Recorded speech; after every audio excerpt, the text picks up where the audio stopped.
Guys, ito, binaha na ako. Hindi pa ako nakakarating sa bahay, yan, lalo yung tubig.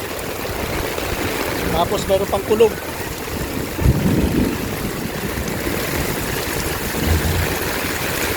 Nakakatakot ito, bas. Eh, lalo ng tubig, oh. Yan, dahil sa sardinas na gusto kong bilhin para may ulam namin mamaya at wala naman, hindi ako nakabili.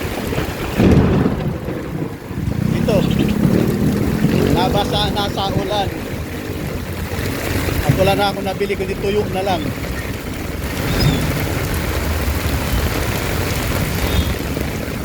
Tuyog na lang ang kayang bilhin dito mamaya.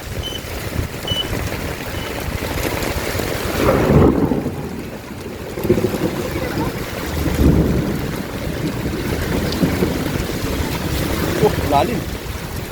Lalim ng tubig.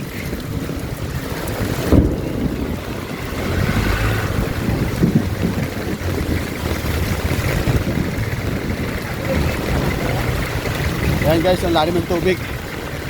Pag itong maulan, huwag magpabasa. Iwasan magkasakit kasi mahal ang gamot. Pag lumalabas, magdala lagi ng payong. Importante. Lakas na kulog guys. Parang nagagalit ni Ate San Pedro.